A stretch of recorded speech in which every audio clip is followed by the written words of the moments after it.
काँग्रेसचे ज्येष्ठ नेते आणि माजी मुख्यमंत्री अशोक चव्हाण यांनी काँग्रेसच्या प्राथमिक सदस्यत्वाचा आणि आमदारकीचा राजीनामा दिलाय आणि स्वतः अशोक चव्हाण आता थोड्याच वेळात पत्रकार परिषद घेऊन माध्यमांशी संवाद साधणार आहेत। या राजीनाम्यानंतर ते नेमकं काय बोलतात याकडे संपूर्ण राज्याचं लक्ष आहे। अशोक चव्हाण यांनी काँग्रेस का सोडली याचं उत्तर ते थोड्याच वेळात देऊ शकतात। तेव्हा थोड्याच वेळात अशोक चव्हाण पत्रकार परिषद घेऊन आपली भूमिका स्पष्ट करणार आहेत। लोकसभा निवडणुका तोंडावर आहेत, त्याआधी राज्यसभेच्या काही जागा रिकाम्या झाल्या आहेत। याच महिन्यात त्याच्या निवडणुका होणार आहेत। अशोक चव्हाण यांना भाजपकडून राज्यसभेसाठी उमेदवारी मिळणार आहे अशी ही चर्चा सुरू आहे। तेव्हा आता अशोक चव्हाण राज्यात राहणार नाहीत का अशी देखील चर्चा सुरू झाली आहे। या सगळ्यांबाबत आता अशोक चव्हाण काय खुलासा करतात याकडे सगळ्यांचं लक्ष असेल।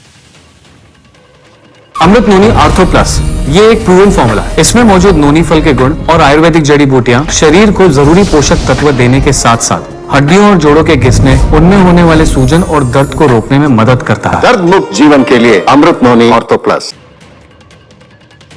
दुसरीकडे राज्यसभा निवडणुकीच्या तोंडावर भाजपचं ऑपरेशन लोटस सुरू असल्याची माहिती मिळते। अशोक चव्हाण यांच्यासोबत काँग्रेसचे काही बडे नेते भाजपच्या संपर्कात असल्याची माहिती मिळते। काँग्रेसच्या काही आमदारांसोबत भाजप नेत्यांची बोलणी सुरू आहे।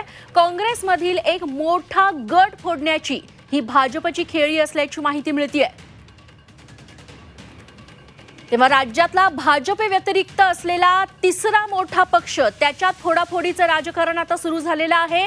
आधी शिवसेना फुटली, त्यानंतर राष्ट्रवादी काँग्रेस फुटली आणि काँग्रेसमधून देखील आता अनेक बडे नेते भाजपच्या वाटेवर आहेत।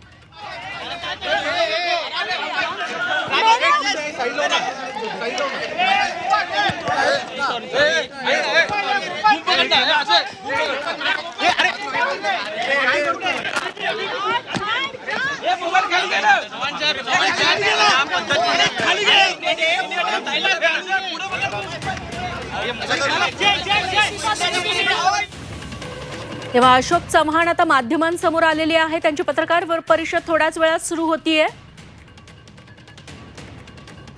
काँग्रेसच्या सदस्यत्वाचा आणि आमदारकीचा राजीनामा दिल्यानंतर पुढची दिशा नेमकी काय असणार आहे ते स्पष्ट करतील।